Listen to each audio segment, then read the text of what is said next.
Boa tarde, boa noite, bom dia. O Rato veio hoje aqui no ateliê da Thaís Hiroko para a gente fazer uma conversa. Bem-vindo, cabelo. Direto. Thaís, take 1. Eu sou Thaís Hiroko, tenho 32 anos, sou filha de Mauricéia Ramos e de Leandro Santana da Cunha. Sou nascida e criada no Complexo do Chapadão, em Costa Barros. Atualmente moro no Morro de São Carlos, aqui no Rio de Janeiro. Sou uma pessoa de origem favelada e periférica, então acredito que o meu trabalho de arte ele sempre parte desse lugar, que é Costa Barros, né? Que eu costumo dizer que é onde meu umbigo está enterrado. Então, toda a minha poética, tudo que eu falo, nasce nesse lugar junto comigo.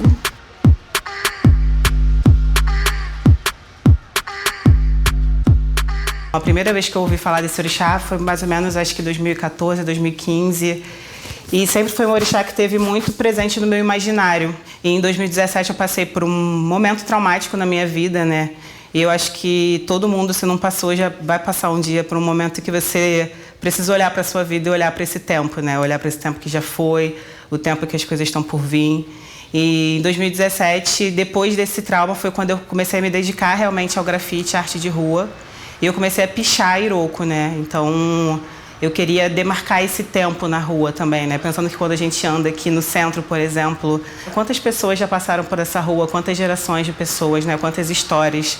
Então, era pensando um pouco essa árvore sagrada que olha tudo, né? Eu queria marcar o nome desse tempo na rua, né? E comecei a escrever Hiroko como um picho. Comecei a assinar depois os meus grafites também enquanto Hiroko. E automaticamente as pessoas começaram a me chamar de Hiroko também, né? Então, quando eu migro para as artes visuais, automaticamente esse nome ele vem junto comigo também. Ele vem acompanhando essa figura da Thaís, né?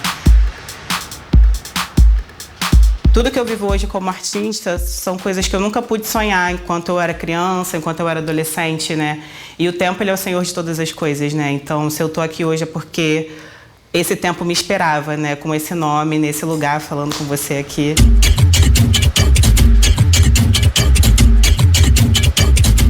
A família do meu pai está no Rio de Janeiro há muitas gerações, há 5 gerações. E apesar da gente ser uma família negra de origem pobre, a gente tem muitas fotografias, né, familiares. Então, a minha pesquisa com o tempo, eu acho que ela começa nesse acervo. Dentro desse acervo eu encontro fotografias da minha bisavó, da minha trisavó. E começo a me interessar por essa catalogação do tempo, né? Eu catalogo desde as coisinhas da minha avó, das gerações passadas, quanto do que está acontecendo agora no meu bairro, comigo, com os meus amigos, esses objetos, esses símbolos. Então, acho que passa muito por essa transformação do tempo. E também eu busco essas referências num tempo mais antigo ainda, né? Quando eu falo do baile do Egito, por exemplo, né? Eu estou falando do baile da favela onde eu nasci e fui criada, que é o baile do Chapadão. E também eu estou falando como esses corpos eles continuam se relacionando com o corpo negro da antiguidade, né? Voltei, caralho! Muito bom dia, meu povo! Aqui no baile do Egito, o mano vai te devorar. O baile do Egito é a porta de entrada para muitas pessoas para o meu trabalho. E para mim é um trabalho que tem grande valor, assim, porque primeiro que eu acho que a pintura, para mim, ela tá nesse lugar de ser a primeira linguagem, assim, enquanto artista. Apesar de eu explorar outras linguagens, eu acho que a pintura é esse lugar do dia a dia, esse lugar do ateliê, esse lugar da rua, que eu me conecto muito. E poder falar sobre o meu território de maneira crítica, mas de maneira lúdica também, sem falar novamente sobre a violência e revitimizar também esse território, para mim é muito importante. Eu tive um momento de muita crise, assim, com a pintura, porque eu achava que era muito fácil relativizar o que eu estava trazendo enquanto pintura. E quando eu encontro a pesquisa do Baile do Egito, que é uma pesquisa que eu já estava pesquisando em outros campos antes de chegar na pintura, para mim faz total sentido, assim, né? Primeiro, eu acho que explorar esse lugar da favela se reinventar e da favela conseguir remixar tudo que está ao seu redor, sabe? Eu acho que assim como o baile do Egito existe o baile da Croácia, existe o baile da Filadélfia, existe o baile da Disney, existe o baile da China, da Coreia. Então, Eu vejo esse movimento acontecendo. Não sei onde que isso começou, não sei onde que isso vai terminar, mas vejo todas as comunidades, assim, mudando o nome dos seus bailes, procurando e achando um novo sentido de comunidade dentro do que a gente entende como mundo, né? E por sorte, por destino, eu nasci na comunidade que é o Baile do Egito, né? Que pra mim é uma cultura que eu tenho total fascinação, assim, sabe? Eu acho que quanto mais eu estudo e entendo os egípcios, mais a minha subjetividade negra faz sentido na minha cabeça, sabe? Eu acho que até por essas questões estéticas mesmo, da beleza, dos perfumes, assim como a estética para os povos de terreiro é muito importante, né? Que acredito que a nossa religião ela é uma experiência estética com o sagrado também, porque tudo é estética, né? Eu acredito que os egípcios também eram assim, né? E eu acredito que as pessoas faveladas são assim, naturalmente, né? Então, os bailes, eles têm as suas estéticas próprias, eles têm os seus códigos. E esses códigos, eles vão desde a dança do corpo até a própria arquitetura do lugar, assim, né? Quando eu começo a fazer essas pinturas do Baile do Egito, eu me reconecto com a pintura também, de alguma forma. E a pintura volta a fazer sentido para mim também, porque eu acho que enquanto eu pintava na rua, no grafite, tudo que eu pintava fazia sentido. E quando eu comecei a pintar na tela, nem tudo fazia sentido, sabe? Quando eu começo a me relacionar com esse espaço de arte também, sendo uma pessoa que saiu da periferia, saiu da favela e começa a se relacionar num lugar de arte, que é um lugar de alta cultura, alta intelectualidade, vamos botar assim. A galera acha que é isso, né? Mas eu acho que tem uma cobrança muito para essas pessoas negras, assim, de ou você continua como você é, com a sua roupa de favelado, e você vem aqui com isso, mas se você está arrumado demais ou chique demais de uma forma que não é essa, como uma pessoa que tem essa estética da favela, aí talvez não seja tão bom, talvez seja melhor você ir todo de branco. Ou tem uma coisa dessa estética limpa, dessa coisa de clean girl. Só que é isso, mulher preta é peruca, sabe? Essa coisa da peruca, dos egípcios usarem perucas, de a gente usar lace até hoje, colocar trança, até essa devoção com o cabelo, sabe? Isso, pra mim, é uma coisa que fez total sentido na minha cabeça, assim, sabe? De entender que a gente continua repetindo os mesmos processos de estética negra mesmo da antiguidade, sabe? E eu também acredito nessa camada evocativa, né? Como eu falei antes, eu acho que todo o trabalho, ele se torna um objeto de poder, assim, a partir do momento que ele é criado, sabe? Então, eu acredito que esses símbolos, eles também são como rezas, sabe? São como palavras de afirmação também, sabe? Então, eu acho que essa escrita, essa linguagem favelada, quando ela é combinada com essa linguagem egípcia também, ela traz essa camada do sagrado, né? E eu acho que o que eu tento fazer com essas imagens é, de certa forma, sacralizar elas mesmo, é atravessar elas por essa camada do sagrado. A série do Baile do Egito, eu trago muito essa questão da geometria da favela, mas pensando nessa geometria sagrada, sabe? Enquanto essa sagrada geometria favelada, podemos dizer assim. E nesse novo momento, o que eu tenho feito é suprimir essa imagem humana dos trabalhos e pensar mais essas formas, essas geometrias, essas cores, o quanto elas se relacionam no espaço, que é essa tela de pintura também, né?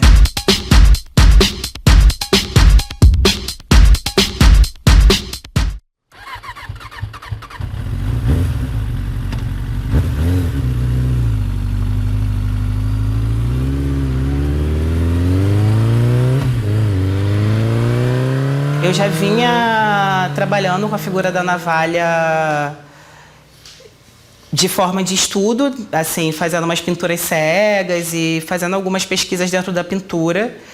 E aí apareceu essa chamada do Lab Cinema Expandido, que o nome era Máscaras, Fantasmas e Territórios. E aí eu convidei meu amigo, que é o Felipe Dutra, que dirige esse trabalho junto comigo. Quando eu penso nessa figura da Maria Navalha sendo a primeira pombagira brasileira, como muitos dizem, sendo essa pombagira que nasce no centro do Rio de Janeiro, que nasce na pequena África, que pombagira pelo centro do Rio de Janeiro, eu penso na minha família. Quando eu conheci Dona Maria Navalha a primeira vez foi num terreiro no Salgueiro, e ela me falou que tinha morado na Providência. Então, A partir dali, eu acho que é a mesma coisa que foi com o Iroko. Eu fiquei devota, sabe? Eu fiquei completamente apaixonada e obcecada. Eu acredito que, na verdade, era ela me chamando para fazer um trabalho para ela mesmo, só que eu acho que eu não entendi que era um trabalho de macumba, pensei que era um trabalho de arte. E aí eu acho que o que eu entendi era que eu tinha que fazer um trabalho para ela. E esse trabalho foi feito em forma de arte, né? Ao longo desse trabalho, eu descubro que eu tenho realmente navalha também na minha ancestralidade, né, no meu caminho. Então acredito também que foi desde o início ela me convidando para conhecê-la mais de perto. Mas também uma forma muito bonita da gente falar sobre o corpo da mulher negra que habita no Rio de Janeiro, né? A gente tem a figura do Seu Zé enquanto esse lugar da malandragem muito forte aqui no Rio, né? Mas a gente tem a malandra também, né? Então, assim, cadê a malandra também, né?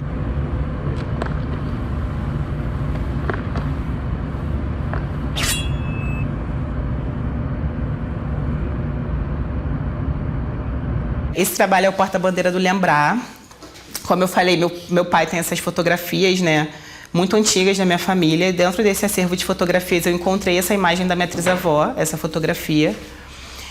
E foi a primeira vez que eu ouvi falar nessa mulher, né? O nome dela era Balbina. E no início eu não tinha muitas informações sobre ela, não sabia se ela era realmente mãe de sangue da minha bisavó ou se tinha sido uma mãe de adoção.